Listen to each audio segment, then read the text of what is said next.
Queridos hermanos, les saludo en el nombre de Jesús, dando nuevamente gracias por estar con ustedes y poder acercarnos y compartir la palabra del Señor, donde hoy vamos a enfocarnos en el tema de la Semana Santa. El texto bíblico que usaremos como base o como referencia es Isaías 53, los versículos 1 al 12, que dicen así: ¿Quién ha creído a nuestro anuncio? ¿Y sobre quién se ha manifestado el brazo del Altísimo? Subirá cual renuevo delante de él, y como raíz de tierra seca, no hay parecer en él ni hermosura, le veremos más sin atractivo para que le deseemos. Despreciado y desechado entre los hombres, varón de dolores, experimentado en quebranto, y como que escondimos de él el rostro, fue menospreciado y no lo estimamos. Ciertamente llevó él nuestras enfermedades, le tuvimos por azotado, por herido de Dios y abatido. Mas el herido fue por nuestras rebeliones, molido por nuestros pecados. El castigo de nuestra paz fue sobre él, y por su llaga fuimos nosotros curados. Todos nosotros nos descarriamos como ovejas, cada cual se apartó por su camino, mas el Altísimo cargó en él el pecado de todos nosotros. Angustiado él y afligido, no abrió su boca. Como cordero fue llevado al matadero, y como oveja delante de sus trasquiladores, enmudeció y no abrió su boca. Por cárcel y por juicio fue quitado. Y su generación, ¿quién la contará? Porque fue cortado de la tierra de los vivientes, y por la rebelión de mi pueblo fue herido. Y se dispuso con los impíos su sepultura, mas con los ricos fue en su muerte, aunque nunca hizo maldad, ni hubo engaño en su boca. La Semana Santa es nuestro tema en el día de hoy. Cuando examinamos las Sagradas Escrituras, vamos a extraer el significado correcto de lo que es la Semana Santa. Y podremos llegar a la conclusión de que la Semana Santa está relacionada con cuatro hechos importantes. El primero, la pasión. Segundo, la muerte. Tercero, la resurrección. Y cuarto, la exaltación de nuestro Señor Jesucristo. Mirando el texto de Isaías y también algunos pasajes del Nuevo Testamento, el profeta Isaías escribe más o menos en el año 700 antes de Cristo, y los receptores inmediatos de ese mensaje profético son Jerusalén, capital del reino del sur, Judá, en esa época. Pero una de las características que tienen los profetas bíblicos es que ellos, el Espíritu Santo de Dios, les usa para entregar mensajes en el contexto inmediato, es decir, los receptores que escuchan y oyen la voz del profeta. Y en segundo lugar, cuando ellos escriben este mensaje, tendría una implicancia futura hacia el Nuevo Testamento, específicamente en la persona de Jesús. Es así como este pasaje de Isaías, para algunos intérpretes, lo hacen interpretando en primer lugar que el siervo sufriente de ese tiempo fue el profeta Isaías. En segundo lugar, el siervo sufriente fue el pueblo de Judá, capital Jerusalén, por todas las invasiones, las muertes, las guerras que históricamente se dieron en ese lugar físico. Y en tercer lugar, a la luz del Nuevo Testamento, con la revelación de Jesucristo, se refiere este siervo sufriente a nuestro Señor Jesucristo. Esta es una de las interpretaciones más cristianas desde el punto de vista de la iglesia de Jesucristo. Ahora, si nosotros nos metemos solamente en el Antiguo Testamento e ignoramos el Nuevo Testamento, los judíos, el pueblo de Israel, podría decir que lo que sufren ese siervo históricamente son ellos. Pero el pueblo cristiano, la revelación bíblica dinámica que culmina en la persona de Jesús, es así como el autor de Hebreos, en su obra literaria, la Epístola a los Hebreos, el capítulo 1:1, dice: Dios, habiendo hablado muchas veces y de diferentes maneras, hoy nos ha hablado por el Hijo, a quien constituyó de heredero en todo y por quien hizo el universo. ¿Cuáles fueron las formas que Dios utilizó para hablarle al pueblo de Israel? Lo hizo a través de sueños, visiones, ángeles inspiración profética, pero el texto dice que hoy nos ha hablado por el Hijo. Es Jesús quien revela al Padre. Es Jesús quien muestra al Padre. De ahí que uno de los discípulos le dice a Jesús: muéstranos al Padre y te creeremos. Jesús le dijo: tanto tiempo he estado con ustedes que el que me ha visto a mí ha visto al Padre. Entonces, mis queridos hermanos, la Semana Santa se enfoca directamente en estos 4 elementos que nuevamente vamos a reiterar. El primero, la pasión. Isaías 53, 1 al 5, describe uno de los elementos dolorosos más horrendos que una persona pudo haber experimentado: el sufrimiento físico, la angustia que experimentó Jesús previo a la muerte. Es así como Juan, en el Nuevo Testamento, habla allí en el capítulo 1, 9 al 11, dice que Jesús vino a los suyos, que los suyos le rechazaron, que los suyos no le creyeron, no lo aceptaron. El hecho de que Jesús haya experimentado el rechazo de su propia nación era una etapa de dolor. También, cuando en Mateo capítulo 27, 27 al 31, hay varias acciones y hechos que hicieron los romanos en contra de Jesús, que significó el dolor y la pasión sufriente de Jesús. Por ejemplo, lo desnudaron, le colocaron una corona de espina enterrada en su cabeza y corría la sangre por su rostro. Se burlaban de él, lo escupieron y lo golpearon en la cabeza con un báculo, con un palo en la cabeza. Imagínense ese tipo de situación, muy dolorosa. Entonces, el Señor Jesús, por causa de nosotros, es el segundo punto. En segundo lugar está la muerte de Jesús. El texto de Mateo nos habla de que Jesús murió estando ahí la hora sexta del día. Habla más o menos de las 3 de la tarde. O sea, 3 horas que experimentó la oscuridad, la creación, cuando Jesús murió. Pero según la luz de Marcos, Jesús estuvo más o menos desde las 9 de la mañana hasta las 3 de la tarde sufriendo por el pecado de la humanidad, y en todo ese lapso Jesús estaba agonizando.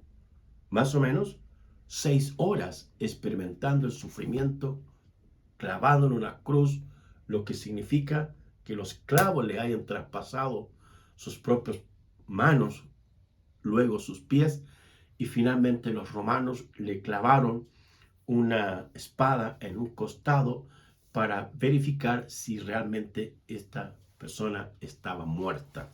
Ahora, algunos historiadores creen, como dicen acá, que lo desnudaron y luego le pusieron un manto. Se acostumbraba que a los malhechores que se levantasen en contra del Imperio Romano los crucificaban desnudos. De ahí que las mujeres estaban lejos, no podían acercarse a ver a estos malhechores, o algunas veces parientes de ellas que morían por esta causa. Entonces, lo pertinente acá es que el texto bíblico de la muerte de Jesús, o la razón principal por la que Jesús murió, es por causa del pecado de la humanidad. El versículo 5 del capítulo 53 de Isaías dice claramente: mas él herido fue por nuestras rebeliones, molido por nuestros pecados. El castigo de nuestra paz fue sobre él, y por su llaga fuimos nosotros curados. La razón principal, el fundamento teológico, bíblico, por la cual Jesús murió en la cruz, es por nuestro pecado, por nuestra rebelión. Fue Dios quien le dijo a Adán y Eva: de todos los árboles del huerto podrás comer, pero del árbol de la ciencia del bien y del mal no comerás, porque el día que de él comieras ciertamente morirás. ¿Qué es lo que hizo Adán y Eva después de un tiempo que vivió en el huerto del Edén, disfrutando de ese lugar perfecto, bueno que Dios había creado para que él viviese con Adán y Eva, juntos allí como matrimonio? Pecaron, desobedecieron, quebrantaron el mandamiento de Dios.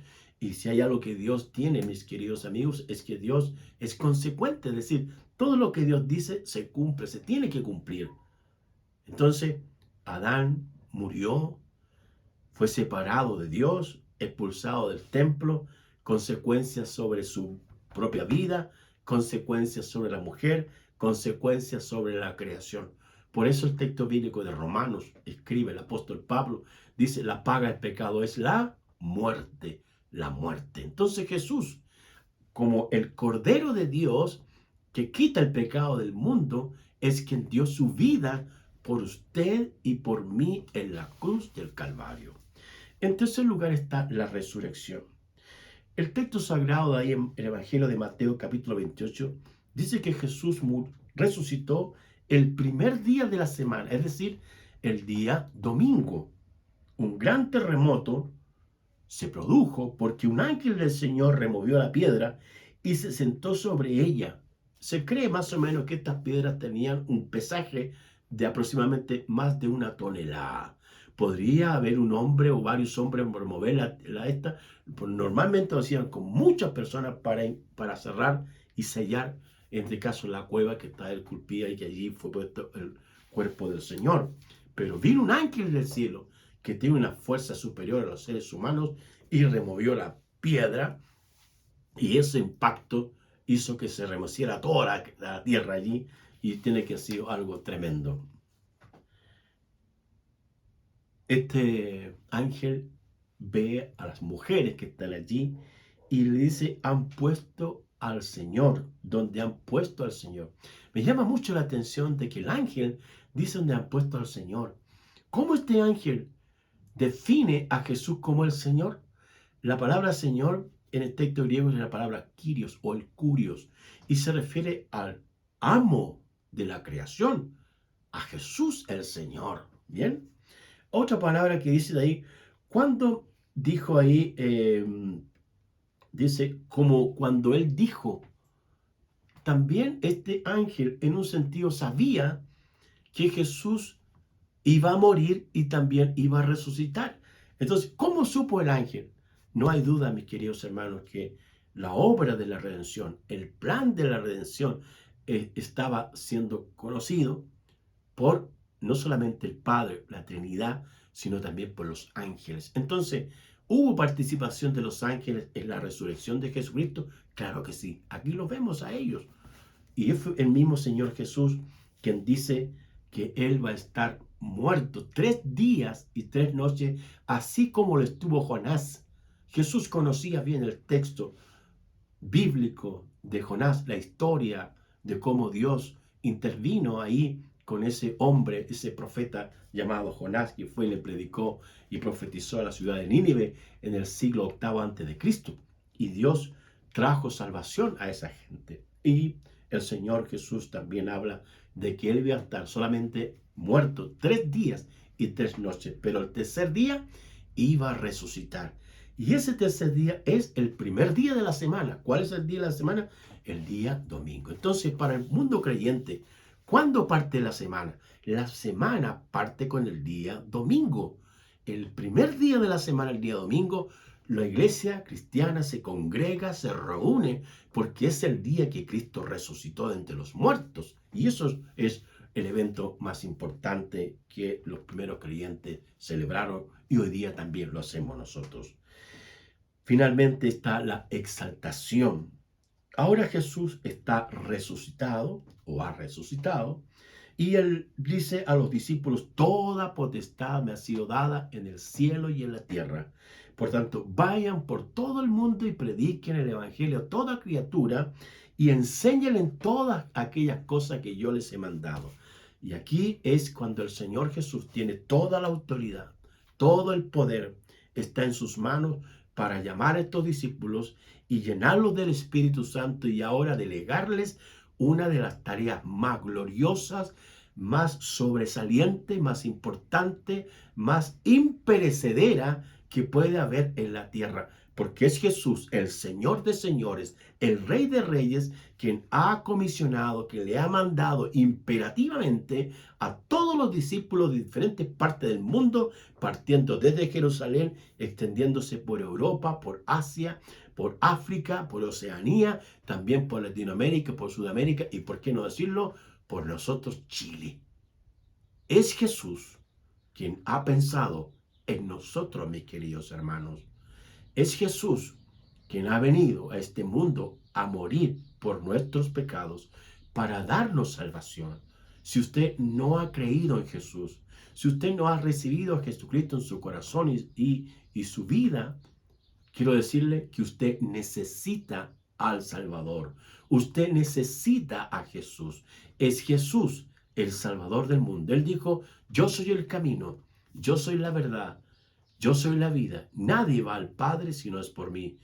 El Señor también dijo, yo soy la resurrección y la vida. El que cree en mí, aunque esté muerto, vivirá.